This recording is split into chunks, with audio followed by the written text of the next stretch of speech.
Nah, Jadi apa boleh karena Allah mengampuni orang, terus orang buat dosa yang sama berulang-ulang. Jadi kasih karunia itu mengampuni kita dan menolong kita untuk melepaskan kita dari hal-hal yang membuat kita itu hidup dalam kubangan dosa. Mungkin itu saja. Tidak ada yang dapat kita buat untuk membeli kasih karunia Allah. Pernah nggak kita berpikir, aduh, mungkin kalau saya buat ini, Tuhan akan lebih sayang kepada saya. Kristus mengasihi kita bukan oleh karena kebaikan yang kita perbuat. Kristus mengasihi kita oleh karena belas kasihannya kepada kita. Kasih karunia itu adalah bagian dari tabiat Allah. Allah begitu mengasihi kita, bahkan ketika kita masih berdosa. Karena kematian Kristus, karena belas kasihan yang ditunjukkan oleh Kristus kepada kita, maka Dia mengaruniakan segala sesuatu yang kita butuhkan, segala berkat rohani di dalam sorga itu menjadi milik kita. Apa yang sementara kita minta dari Tuhan sekarang? Mungkin ada yang sementara minta cari pekerjaan, ada yang minta pasangan hidup. Kasih karunia Allah itu akan menjawab permintaan kita jauh lebih banyak daripada yang kita doakan atau kita pikirkan. Apakah mungkin Allah menyediakan sesuatu yang luar biasa, tapi karena kita tidak melihat itu, maka kita meminta sesuatu hal yang sangat kecil?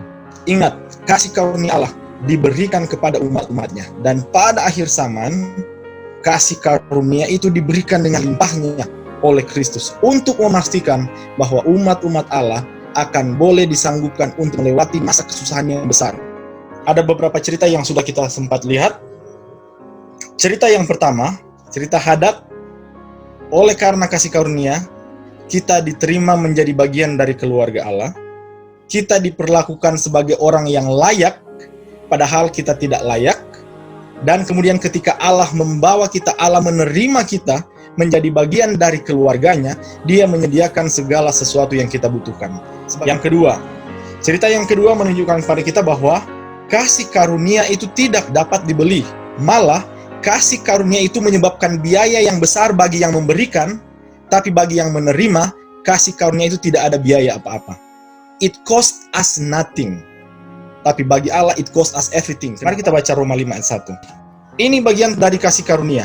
Kita dibenarkan, dianggap benar, dan ketika Allah menganggap kita benar, maka Ia akan menganggap kita tidak pernah berbuat dosa.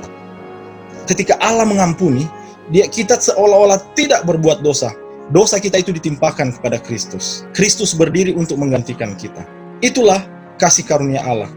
Ketika Anda memiliki masa lalu yang suram, sepertinya selalu dihantui dengan bayang-bayang kesalahan, waktu kita datang kepada Allah, waktu kita meminta pengampunan dari Allah, Allah dengan kasih karunia yang besar akan menerima kita, mengampuni kita, seolah-olah kita tidak pernah berbuat dosa.